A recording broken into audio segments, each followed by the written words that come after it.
Bismillahirrahmanirrahim. Alhamdulillahi rabbil alamin. Allahumma salli wa sallim ala sayyidina Muhammadin miftahi babi rahmatillah adada ma fi ilmillah. Salatan wa salaman daimaini bidawami mulkillah wa ala alihi wa sahbihi. Allahumma salli ala sayyidina Muhammadin salatan taftahu biha lana futuhal arifin wa tufaqqihuna biha fid din wa ala alihi wa sahbihi. Assalamualaikum warahmatullahi wabarakatuh.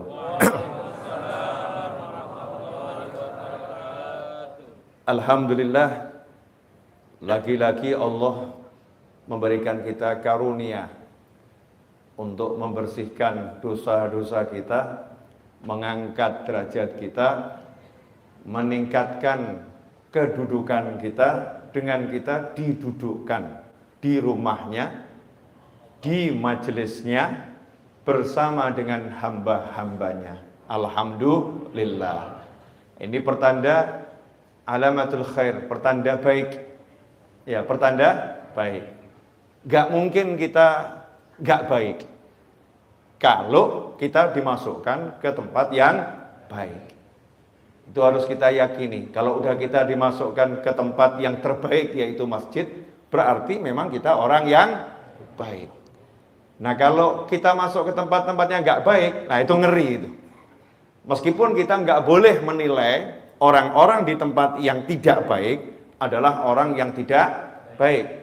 Tetapi untuk diri kita sendiri, kalau kita masuk ke tempat-tempat yang tidak baik, kita harus waspada. Jangan-jangan saya ini jadi orang yang nggak baik lagi nih, karena saya masuk ke tempat-tempat yang nggak baik. Sementara kalau kita lihat ada siapapun masuk ke tempat yang baik, walaupun wujudnya itu ya seperti itu.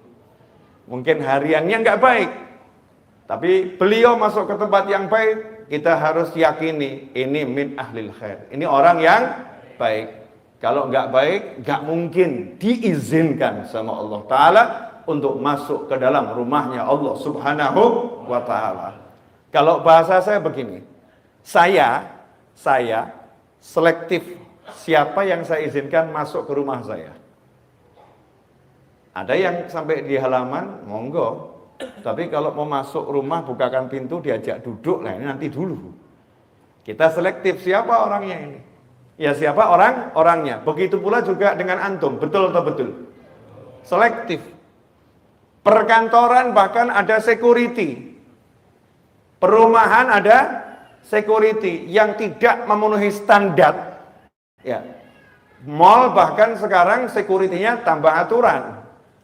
Nggak pakai aplikasi peduli lindungi, walaupun kamu modelnya seperti apapun, security akan mengatakan, mohon maaf, ya, aplikasinya dulu, atau mungkin ada surat-surat yang mendukung, baru bisa masuk.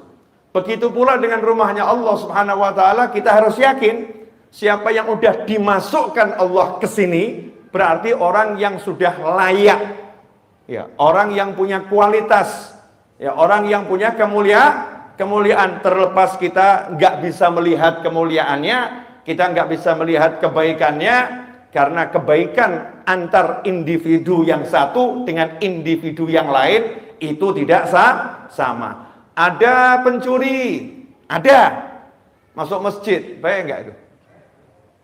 Baik. Mencurinya yang nggak baik. Ada koruptor masuk masjid, baik nggak? Baik. Yang nggak baik apa? Mencurinya. Cuman namanya buat korupsi kan agak keren, korupsi ya. Ya, sama-sama maling kan beda level. Beda level, sehingga namanya juga berubah. Ya, seperti itu. Ada orang ahli melihat yang haram masuk masjid, baik enggak? Baik. Melihatnya yang haram yang enggak baik. Tapi kalau sampai kita yang punya banyak hal enggak baik dimasukkan masjid, sadarlah berarti di diri kita ada minimal satu kebaikan yang menyebabkan Allah mengizinkan kita masuk ke dalam masjid. Itu harus di husnudzon, prasangka baik. baik. Gak akan rugi orang yang berprasangka baik. Alhamdulillah. Ikhwani rahimakumullah, sahabatku dan pemirsa dimanapun antum berada, insya Allah 20 menit. Ya, insya Allah 20 menit. Jangan lihat saya pandangan gak enak. 20 menit itu kalau barokah ya insya Allah manfaatnya luar biasa. Buat yang ahli kuota, ngucapnya Alhamdulillah nih. Alhamdulillah. Hanya 20 menit. Hemat kuota itu. Mungkin buat yang di sini kok terlampau cepat 20 menit. 20 menit insya Allah kita udah masuk waktu Isya. Ya insya Allah masuk waktu Isya. Jadi 20 menit ini insya Allah berkah. Saya mau bicara tentang serahkan urusanmu kepada Allah. Serahkan urusanmu kepada Allah. Ini yang pengen saya sampaikan dan sebarluaskan beberapa hari ini. Terus saya ulang-ulangi meskipun judulnya berbeda, gayanya berbeda, tapi intinya sama.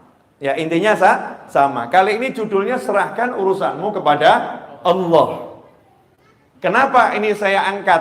Ya kenapa ini saya angkat untuk bulan ini atau mungkin bulan-bulan ke depan, tema ini akan saya hangatkan gitu. Serahkan urusanmu kepada Allah Subhanahu wa taala. Karena ketika saya buka kolom khusus untuk bertanya, ya, kolom khusus untuk bertanya lewat pesan WhatsApp di nomor tertentu, itu pertanyaan yang masuk rata-rata pertanyaan orang, mohon maaf gitu, mentok. Pusing, banyak hutang bingung, suaminya nyebelin bingung, istrinya ngeruwetin bingung, anaknya nggak bisa diatur bingung, tetangganya reseh bingung. Ini bahasanya orang zaman sekarang gitu ya. Di kantor banyak masalah, bingung. Satu kata gitu, bingung cari solusi. Ya, bingung cari solusi. Ini yang terjadi di tengah-tengah masyarakat dan harus disolusikan. Kalau kita bilang kamu hadir majelis, jawabannya saya ini ahli majelis, Bib.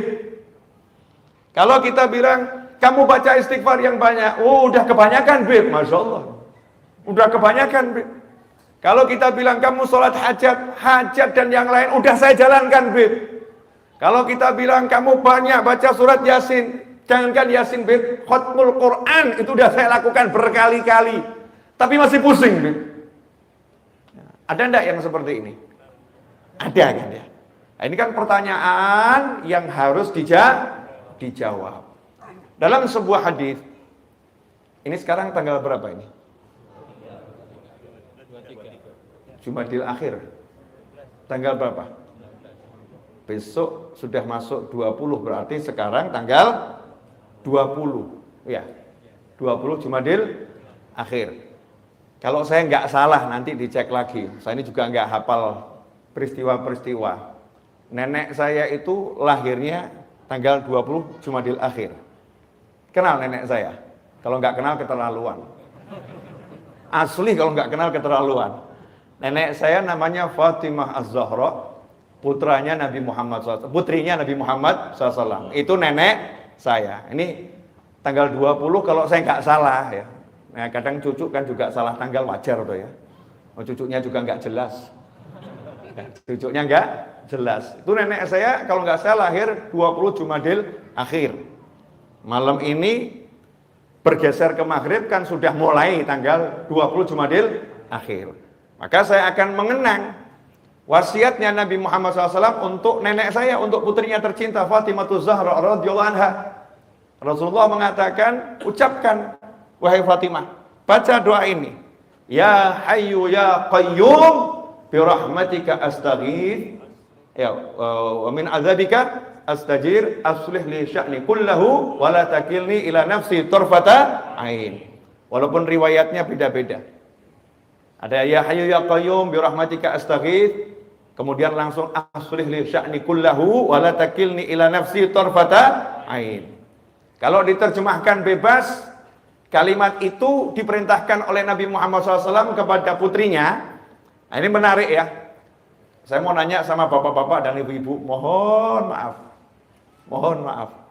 Kapan terakhir kali kita panggil anak kita, putra atau putri kita, Kemudian kita ngomong begini, nak, jangan lupa ya, kalau habis sholat subuh sama habis sholat maghrib atau pagi sama sore, jangan lupa baca doa ini. Ini doa favoritnya ibu, ini doa favoritnya ayah. Baca doa ini, insya Allah kamu selamat dunia akhirat. Ayo dibaca, diapalin. Kapan terakhir kali bu? Kok wajah diam semua, kenapa ini? Belum pernah? Belum pernah? Ya udah, jangan nanti malam deh. Besok ya, cari dulu doanya. Nah, bapak ibu apalin dulu, baru anaknya suruh ngapalin. Jangan nanti gila, jangan lupa ya baca doa ini. Doanya apa? Sebentar, lihat Google dulu. Sebentar, jangan gitu. Kita hafalkan dulu doa-doa yang bisa kita wasiatkan untuk putra-putri kita. Karena hadiah terbaik seorang mukmin kepada mukmin yang lain adalah ilmu, adalah doa. Maka hadiah terbaik kepada anak adalah bekali ilmu akhirat. Kasih dia amalan, kasih dia zikir, kasih dia doa.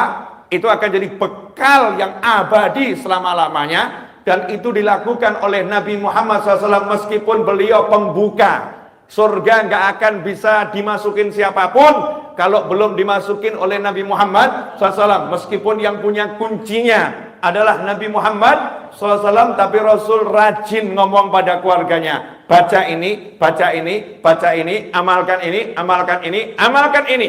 Sementara kita nggak punya pembuka kuncinya surga kecuali nunut Nabi Muhammad SAW. Kita yang ada sama anak, jangan lupa sarapan, jangan lupa makan siang, jangan lupa mandi, jangan lupa gosok gigi, jangan lupa bersihkan tempat tidur, jangan lupa olahraga, jangan lupa. Tapi kurang muncul, jangan lupa baca doa ini, jangan lupa baca doa ini, jangan lupa baca doa ini. Itu hampir tidak muncul dari lisan kita. Bukan nggak pernah, yang mungkin pernah, tapi ya presentasinya sangat minim. Betul atau betul?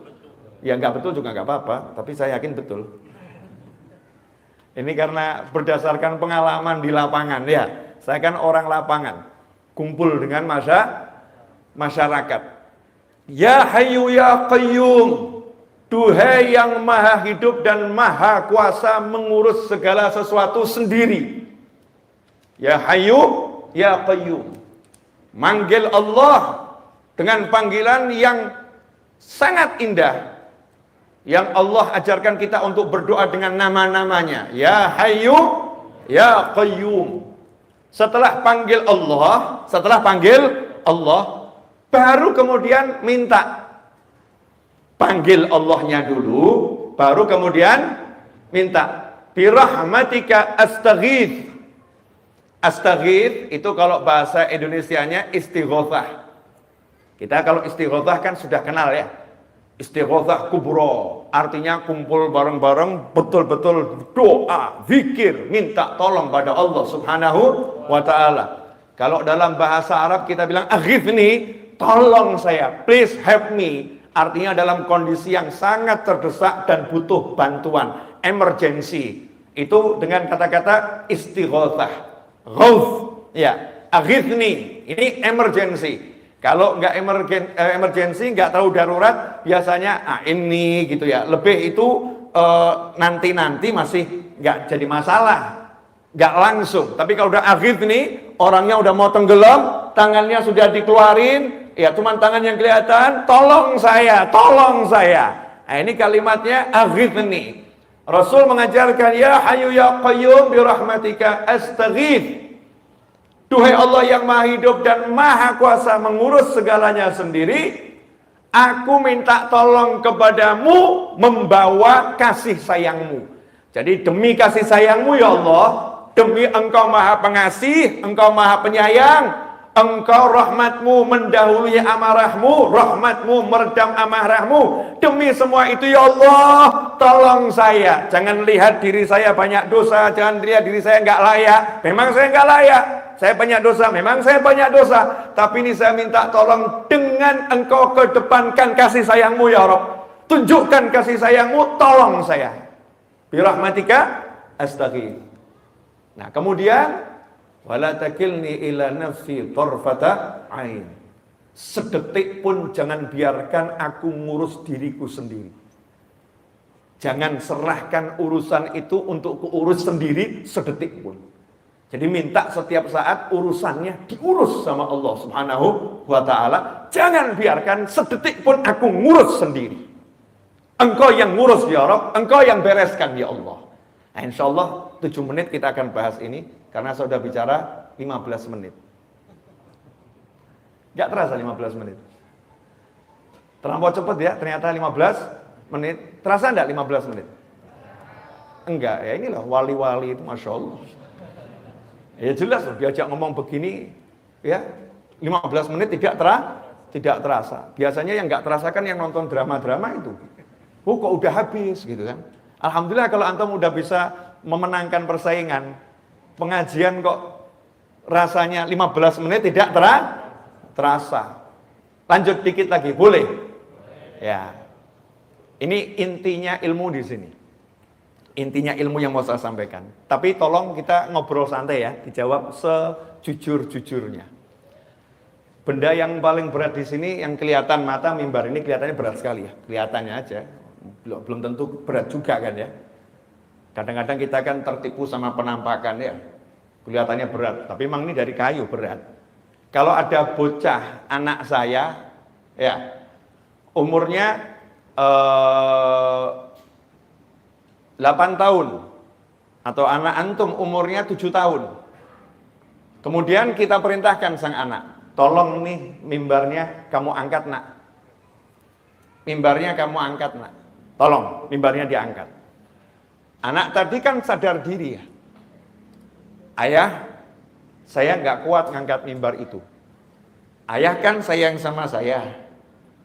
Tolong ayah, demi sayangku, demi sayangmu padaku, demi sayangmu padaku, jangan biarkan aku ngangkat mimbar ini sendirian. Jangan pasrahkan ini padaku ya ayah, wahai ayah. Tolong ayah panggilkan itu mas-mas yang membantu di rumah sini, 5 orang, biar mereka yang ngangkat. Aku saja yang melihat, mereka yang ngangkat. Boleh nggak anak ibu, anak bapak ngomong begitu? Boleh kan? Kenapa boleh ngomong seperti itu? Karena percaya ayahnya sayang. Karena percaya ayahnya sayang. Yang pertama itu. Yang kedua, percaya ayahnya punya wewenang untuk memerintahkan karyawan-karyawan yang bekerja dengan ayahnya di rumah itu. Betul atau betul? Sehingga ketika anak percaya ayahnya punya kuasa terhadap karyawan untuk memerintahkan karyawan, anak yang pandai cukup minta tolong pada ayahnya, please ayah, pakai karyawanmu untuk membantu aku melaksanakan perintahmu, membereskan apa yang engkau bebankan kepadaku. Betul atau betul? Maka ayah tadi begitu disinggung, ayah kan sayang sama aku. Jawabannya, of course, tentu. Yang paling sayang sama kamu ya aku, bapakmu, bukan bapaknya orang lain. Maka ayahnya ngomong, nih kan kutunjukkan sayangku padamu. Fulan. Panggil bukan cuma 5 orang, 10 orang. Angkat ini. Pindahkan ke sana. Dengan bangga, sang ayah menunjukkan pada anak. Betul atau betul? Oke, hidup itu sesimpel itu. Hidup itu sesimpel itu. Cuman nih ada yang namanya divisi anti doa yang dibuat oleh setan. Jadi setan tuh punya divisi khusus namanya divisi anti doa. Nih setan tuh kan ada ya, divisi rumah tangga ada sendiri. Ya, divisi mabuk ada sendiri. Divisi zina ada sendiri.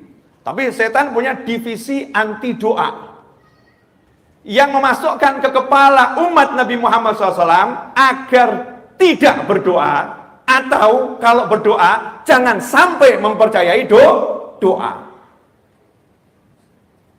Oke, saya mau nanya nih sekarang.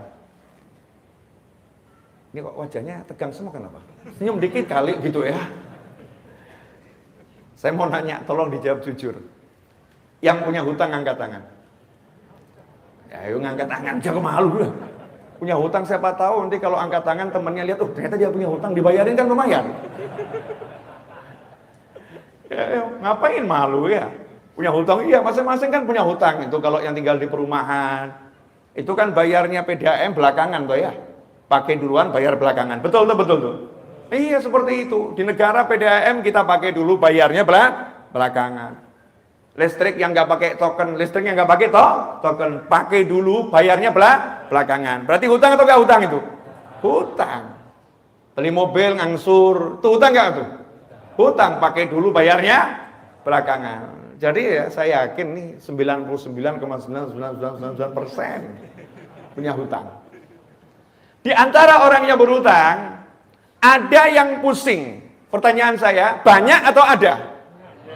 Nah, ini pelaku mulai ngaku. Banyak yang pusing. Pusing kenapa? Mau bayar hutang, nggak punya sesuatu yang digunakan untuk bayar hutang. Betul? Oke. Saat itu seharusnya kita akan cari solusi. Betul? Solusi agar hutang saya bisa terlunaskan. Benar? Nah, biasanya yang dipikir apa? Duit. Nah, kalau duit mulai lihat kalungnya istri masih ada enggak ya? Ini kalung nyonya bisa dijual. Ternyata udah enggak ada yang bisa dijual. Mulai lihat temennya, siapa yang bisa dihutangin? Ternyata masih punya hutang sama semua temennya, belum ada yang dibayar. Mentok, sumber penghasilan zero. Sementara hutangnya banyak. Pusing atau enggak pusing? Pusing. Ini wajar nih manusia, pusing. Karena pola berpikirnya memang salah. Pola berpikirnya salah, jadinya pusing. Kata mentok itu nggak ada. Untuk mukmin itu nggak ada judul mentok, nggak ada. Jalan buntu nggak ada. Mentok itu hanya satu, akhirat. Itu mentok. Setelah sampai akhirat, akhir nggak ada lagi ya. Setelah surga ya nggak ada, ya surga selama-lamanya di sana, mentok. Habis. Tapi kalau hutang, masalah, nggak ada judulnya, udah mentok, nggak ada. Yang ada pikiranmu buntu. Betul. Karena kamu pakai pikiranmu sendiri, mikir sendiri, usaha sendiri, mengutamakan kemampuan sendiri, merasa dirimu Tuhan yang menguasai jagat raya ini, sehingga pikirmu bisa merubah sesuatu, maka dibuat blok. Ayo mikir apa lagi? Mentok. Tapi beda dengan orang yang udah kenal sama Allah Ta'ala dan paham apa itu yang namanya hidup. Hidup ini milik siapa? Inna lillahi wa inna ilaihi raji'un. Miliknya Allah. Semua miliknya Allah. Maka konsep yang paling sederhana, kembalikan segala sesuatu kepada Allah. Ketika mau berhutang, minta izin sama Allah. Ya Allah, saya mau hutang, tolong nanti lunaskan hutang saya ya Allah. Dengan mudah. Sekarang yang mau hutang nggak izin sama Allah, begitu mau hutang, lihat aset yang dimiliki. Betul nggak betul? Lihat kolega yang dimiliki.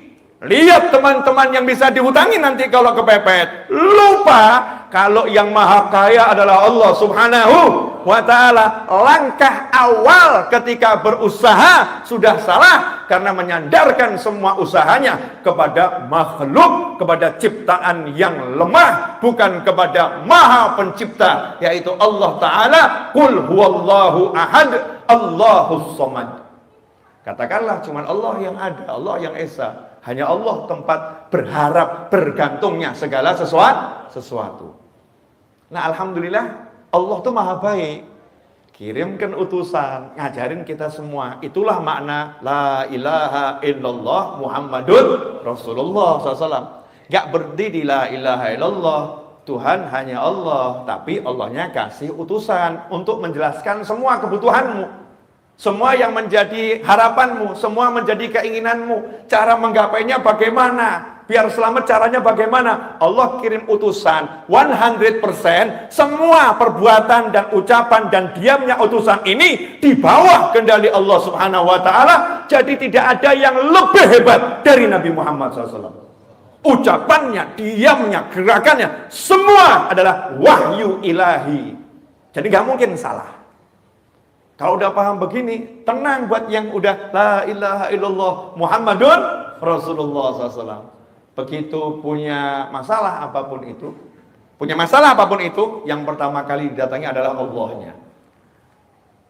Allahumma ya Allah, saya punya hutang, saya punya suami nyebelin, saya punya istri yang gak bisa denger ucapan saya punya anak yang perilakunya udah kelewat batas, saya punya masalah di kantor, saya punya.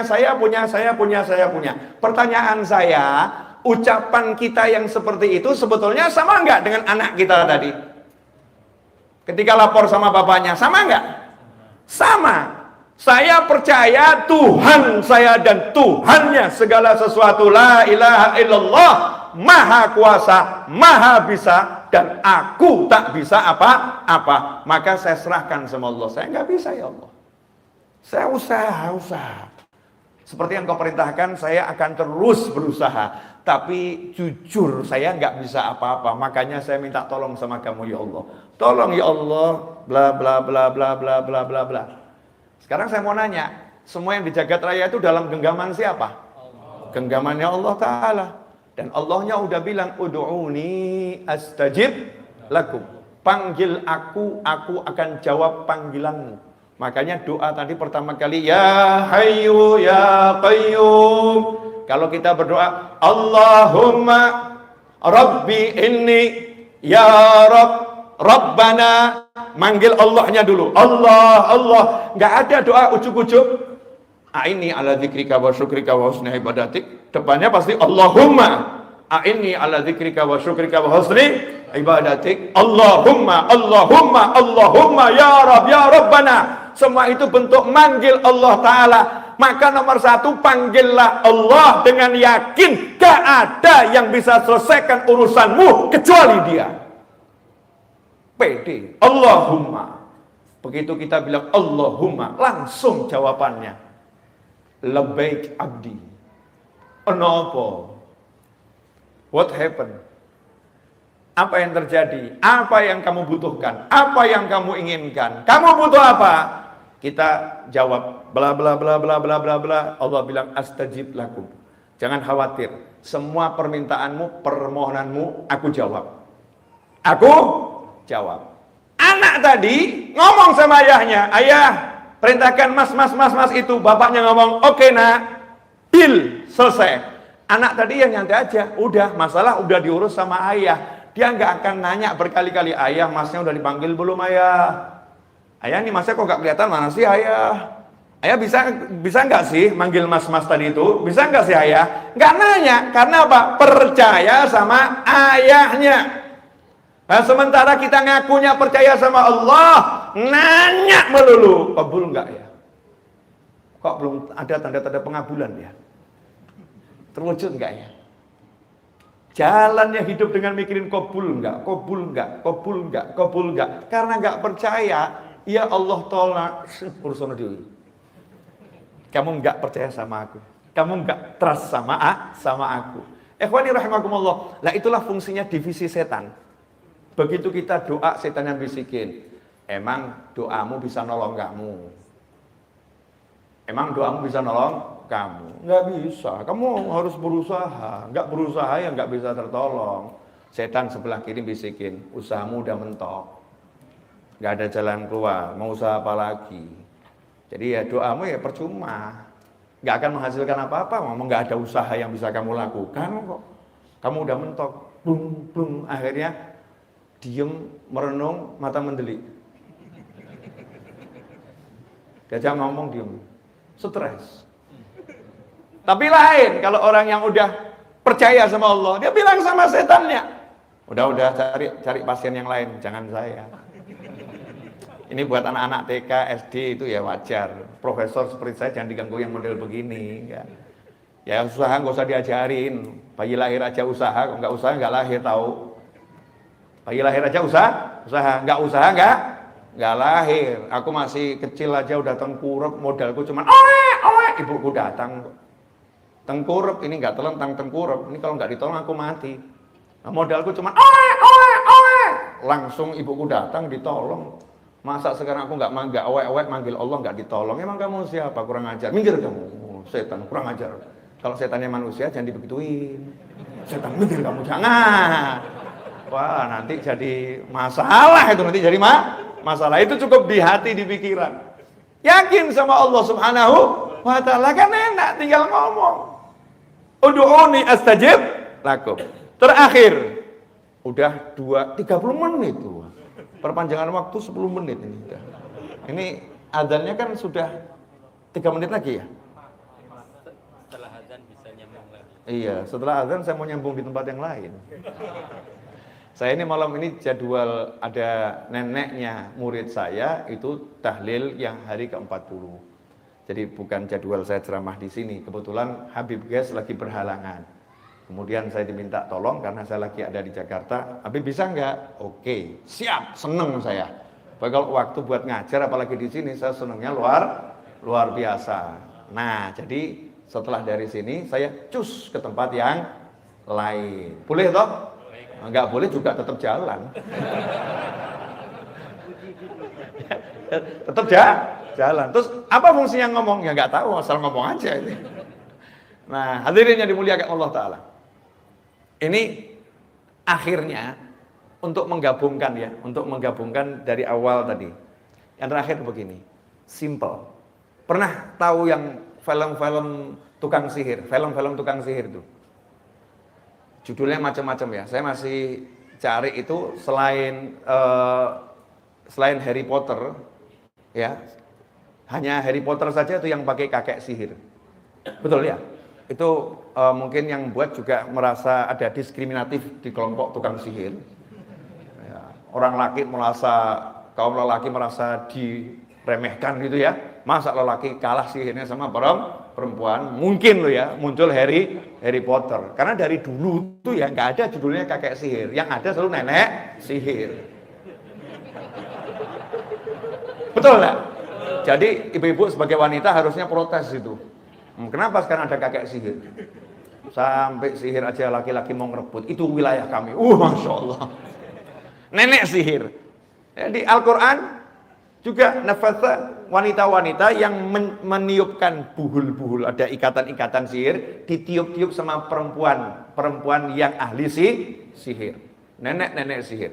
Nah kalau kita ambil dah sekarang ini entah itu kakek, entah nenek, pokoknya penyihir. Penyihir itu kekuatannya di mana? Ya kan saya pakai penyihir karena Anda kan penggemar Harry Potter. Pernah lihat kan ya film Harry Potter. Di mana kekuatannya? Ucapan. Tongkat, kemudian diputer-puter. Ya, baca.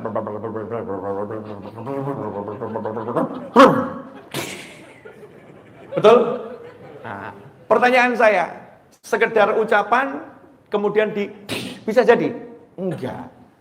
Ternyata ucapan harus dengan konsentrasi, percaya kalau ucapan itu akan membuahkan hasil. Betul? Kodok, bus jadi kodok. Kaget.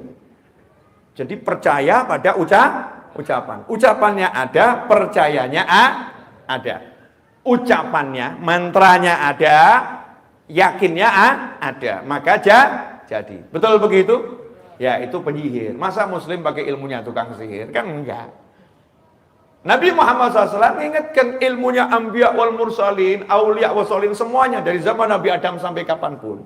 Kekuatannya itu kalau penyihir ada mantra, kita merapal doa. Kekuatannya adalah di kalimat-kalimat doa. Kalimat-kalimat doa. Makanya muncul sabda Nabi Muhammad SAW, ad-du'a silahul mu'min. Doa itu senjatanya mukmin. Sementara sekarang mukmin udah diajarkan meninggalkan doa. Kalau mukmin udah meninggalkan doa, maka kekuatannya mukmin akan runtuh.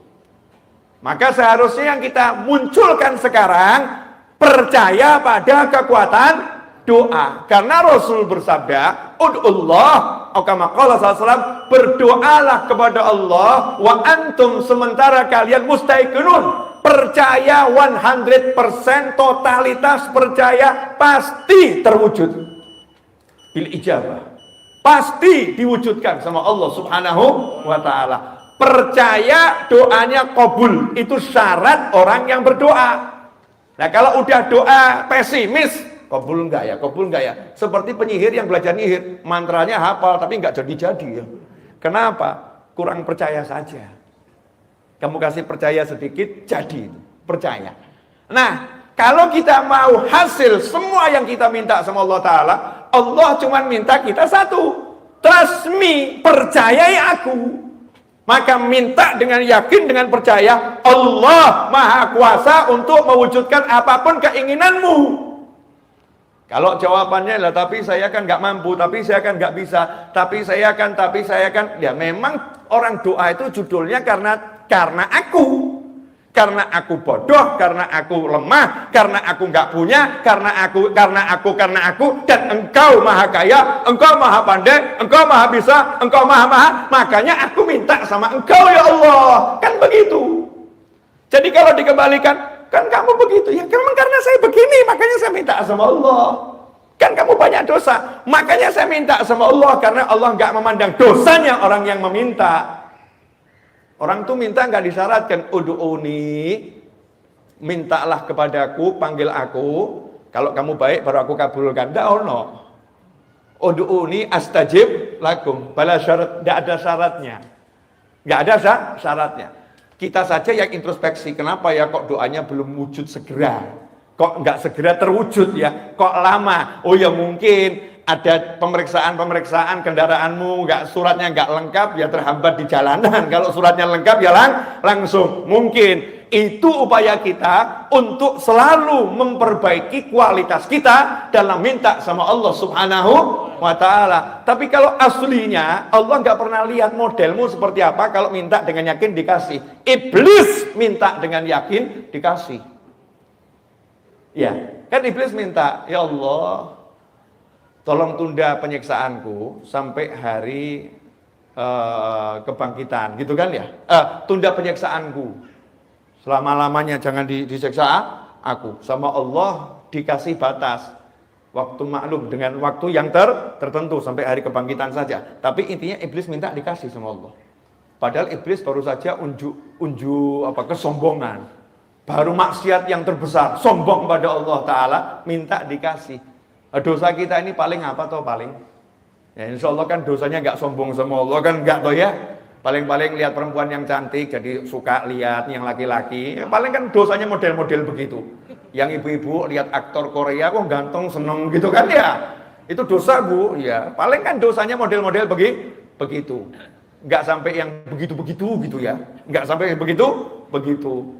Ya insya Allah kalau kita angkat tangan betul yakin sama Allah, minta sama Allah ya beres. Masalahnya yakin atau tidak. Jadi masalah hidupmu dan hidupku dan hidup kita semua simple sebetulnya. Perbaiki yakinmu, beres urusanmu. Perbaiki yakinmu, beres urusanmu. Dan anehnya ya sama perusahaan yang menjanjikan gaji di akhir bulan kamu percaya, sama Allah yang sudah menjanjikan engkau berdoa pasti aku wujudkan, kenapa enggak percaya? Sama itu loh, kalau pesan online tuh ya, pesan online entah itu food apa gitu ya, kalau sudah pesan kemudian diklik, kemudian sudah siap dihantarkan, ya sudah siap dihantarkan, driver sedang mengantarkan pesananmu, ya engkau kan ya nyantai nunggu di rumah toh. Nggak ngecek terus setiap 1 menit dicek kan tidak ya. Nanti kalau udah datang kan ya datang.